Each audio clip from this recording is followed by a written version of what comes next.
Hi everyone, my name is Erik Hohn, and I'm privileged to be able to bring to you this portion of our study on the book of Malachi.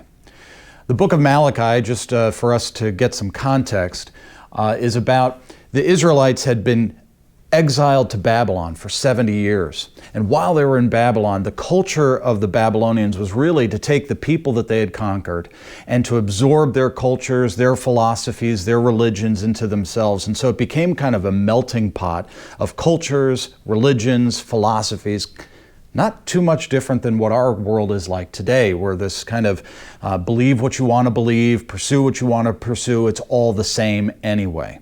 And so the Israelites had been exiled into this arena for 70 years, and now the king is allowing them to come back and to rebuild Jerusalem. But there was a danger that because they'd been in this culture and had absorbed some different philosophies, and their philosophies had been immersed into other things, that there was this kind of blending of cultures, blending of philosophies, and there was a real danger that they were going to lose their identity as a unique people dedicated to the holy God of Israel.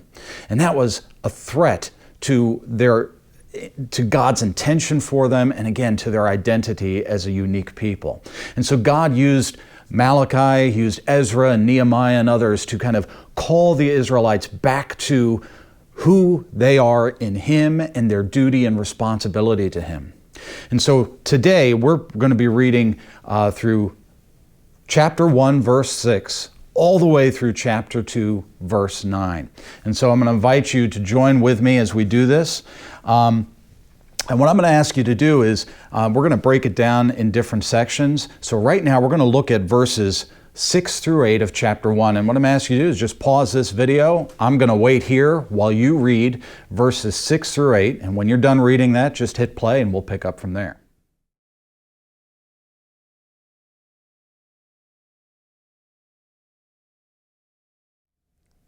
All right, this is not a happy passage. This is not a feel-good section of the Bible. God is basically grabbing hold of the Israelites and saying, hey, you are not honoring me.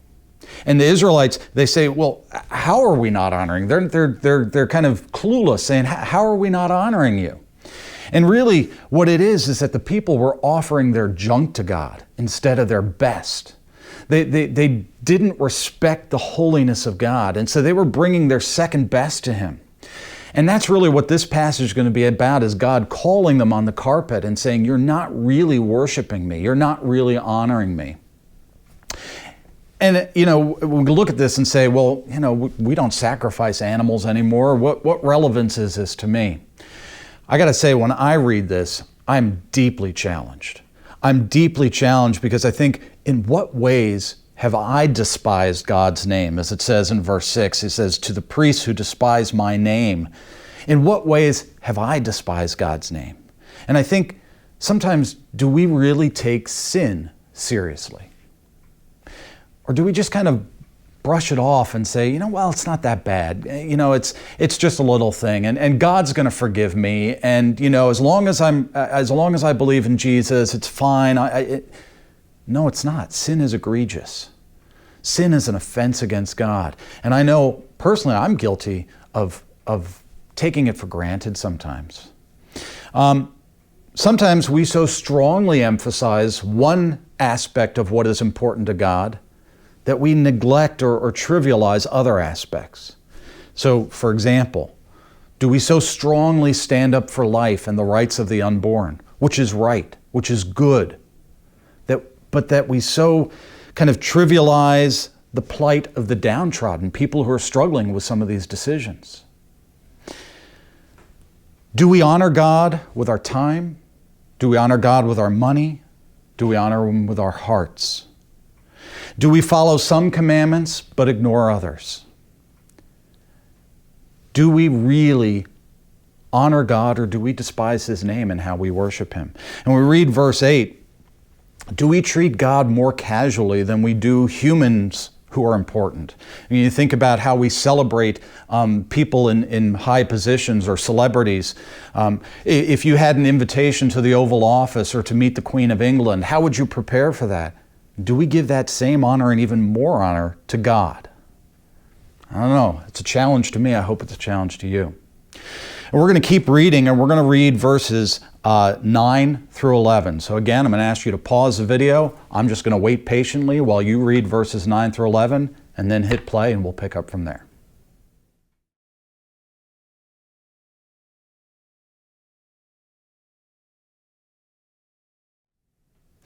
All right, so verses 9 through 11 just continues on this theme of, are we really honoring God? Are we really giving Him our best? And I love in verse 10 here how it says, who is there even among you who would shut the doors so that you would not kindle fire on my altar in vain?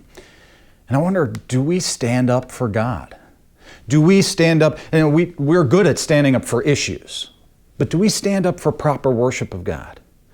I think in our society today, we are guilty, and myself included sometimes, of casually coming before God. And that doesn't mean that we have to wear suits and ties and that we have to do all the formal things all the time. But when we just kind of casually come before God and just say, hey, whatever we bring is okay, instead of bringing our best, are we willing to stand up and shut the doors and say, no, we're not going to bring that before God. We're going to do better.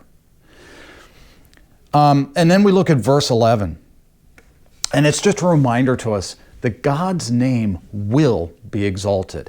If we don't do it, He will find those who will. I'm reminded of, in the book of Revelation, we find Jesus sending out letters to 7 churches. And to several of those churches, He says, hey, you're doing this good, but this I have against you. I don't want to be in a position where Jesus is saying to me, this I have against you. If we don't praise His name, if we don't give Him the honor that He's due, He will receive it. I'm also reminded of when Jesus' disciples were praising Him. The Pharisees, they called out to Jesus to rebuke His disciples. And He said in Luke 19, verse 40, I tell you that if these should keep silent, the stones would immediately cry out. If we don't worship God and give Him the honor that He's due, He will get it from somewhere and maybe cast us aside. Not a pleasant thought, but it's something that we need to take seriously. So we're going to keep reading. We're going to read from verse 12 through 14, so we're going to finish out chapter 1. So again, I'm going to encourage you to pause the video, read those verses, and then come back.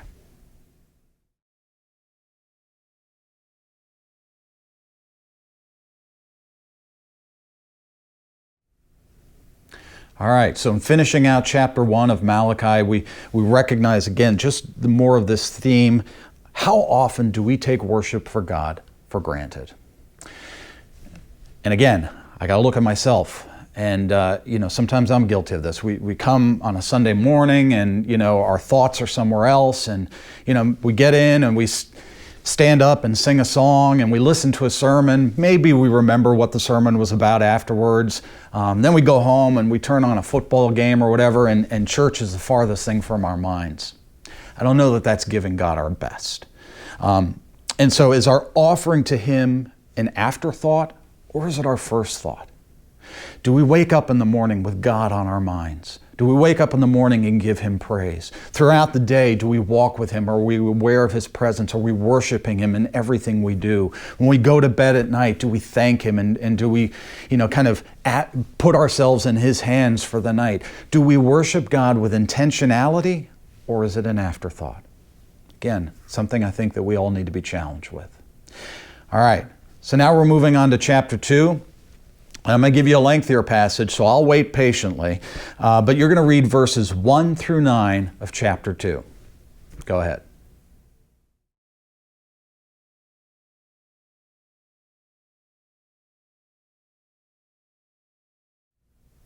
All right. Now, chapter 2 shifts direction, and now Malachi is talking specifically to those who are in leadership of worship, those that God has anointed to lead the people in worship. I wonder if I know anybody like that. Oh yeah, this guy. I'm the worship director here. And those people that God has called and anointed to be leaders in worship have a tremendous responsibility.